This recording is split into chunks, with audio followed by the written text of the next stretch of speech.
Formula 1 calls itself the World Championship. We have races in Europe, Asia, North America, South America, and even Australia. But one huge continent is still missing: Africa.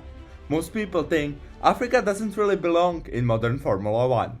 Maybe they imagine there is no real history, no tracks, no passion. But that belief isn't completely true. Africa actually has a strong connection to F1's past, and today there are serious talks about bringing the sport back. First, we'll look at how the story began and why it ended. Then we'll explore what the future could look like, with some surprising countries preparing serious bids to bring Formula 1 back to Africa. And let's just say, one of the new proposals isn't just a dream. It comes with a project worth over $1 billion. So let's start at the beginning. Formula 1 first arrived in Africa in 1958.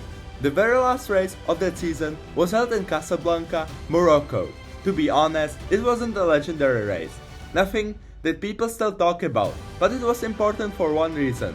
It was the first time F1 officially touched African soil. After that, Africa disappeared from the calendar until 1962, when the Prince George Circuit in South Africa joined the championship. That track hosted races for a few years, but in 1966, Africa once again had no Grand Prix. But only a year later, in 1967, a brand new era started with the Kyalami circuit near Johannesburg.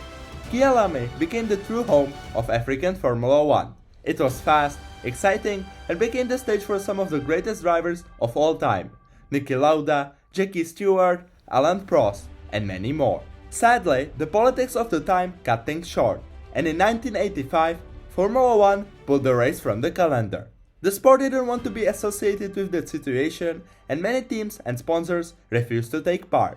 There was a comeback in 1992 and 1993 again at Kyalami, but economic problems ended it once more.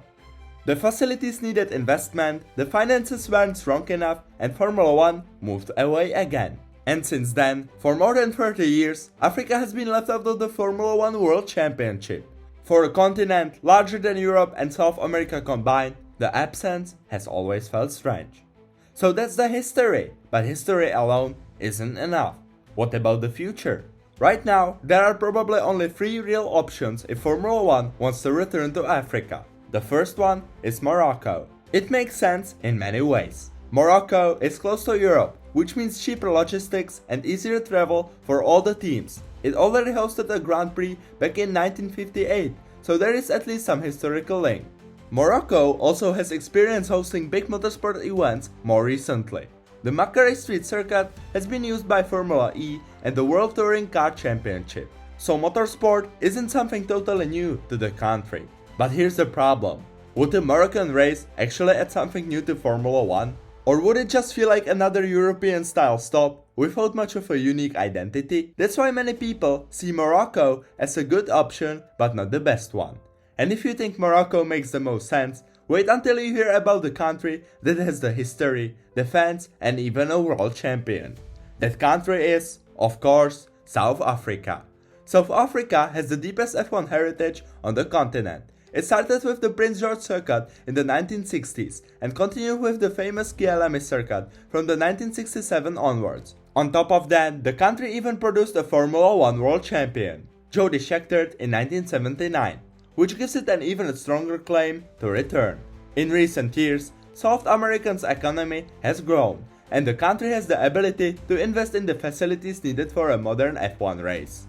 Kyalami still exists today, but at the moment it doesn't have the Grade 1 license from the FIA, which is required to host a Formula 1 event. Upgrades would be needed, but it's not impossible.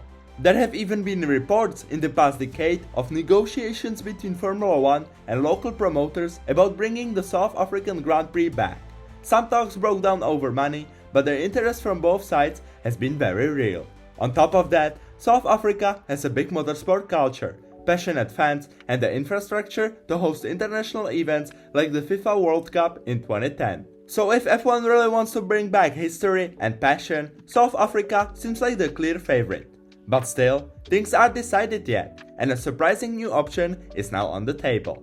And that surprise challenger is Rwanda. Rwanda doesn't have any Formula 1 history, no past Grand Prix, no big circuits, but what it does have is ambition. In recent years, Rwanda has been investing heavily in tourism, trying to put itself on the global map.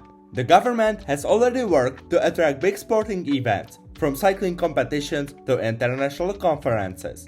And now, there's even a proposal for a brand new Formula 1 project. This project is worth over $1 billion, and it wouldn't be just about the racetrack. The plan also includes modern facilities, hotels, and everything needed to welcome the Formula 1 world. And here's where things get even more interesting. In 2024, the FIA prize-giving ceremony was held in Rwanda. That event had never before been hosted in a country without a Formula 1 track.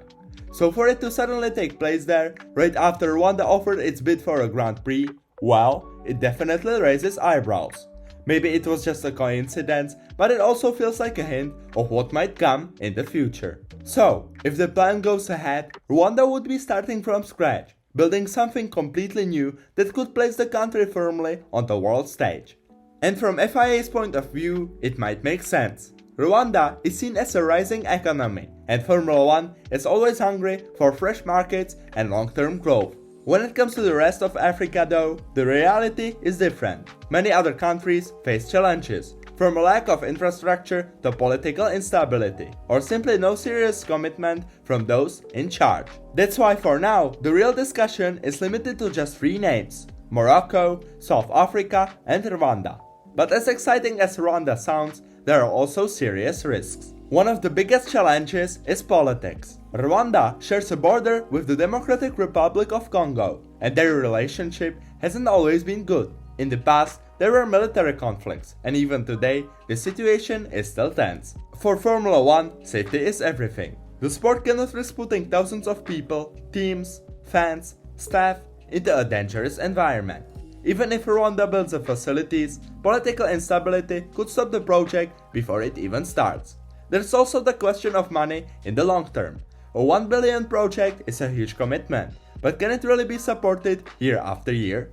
F1 doesn't want another race that disappears after only a couple of seasons. Longevity matters. So while Rwanda is bold and exciting, there are still many doubts. And it's not just Rwanda, every option comes with challenges. But maybe that's the wrong way to look at it. Instead of only asking where Formula 1 might go, it's worth asking why Africa matters so much in the first place. Because no matter which country gets it, the bigger question is what a return to Africa would eventually mean for Formula 1. First, it would close a big gap. Africa is the only big continent missing from the calendar, and that feels strange for a sport that calls itself global. Second, the fans. There are so many passionate motorsport fans in Africa who have been waiting more than 30 years to have a race of their own.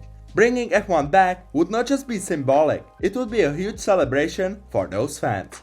Third, the business side. A race in Africa would open new markets, attract new sponsors, and grow the sport in a part of the world that has been ignored for too long. And finally, there's the emotional part. Restoring Africa to the Formula 1 calendar would make the World Championship feel more complete. It would show that Formula 1 really does belong everywhere. So looking back at everything we've explored, here's how the options stack up. Morocco has history, experience, and easy logistics. South Africa has tradition, a strong fanbase, and the famous Kielami circuit, even if it needs upgrades. Rwanda is the bold new option, with a $1 billion proposal and dreams of putting itself on the F1 map. The challenges are real, especially with politics and safety, but the potential is massive. After more than 30 years without a Grand Prix, Africa is closer than ever to making a comeback. And if Formula 1 really wants to be a world championship, then maybe it's only a matter of time before we see the lights go out once again on African soil.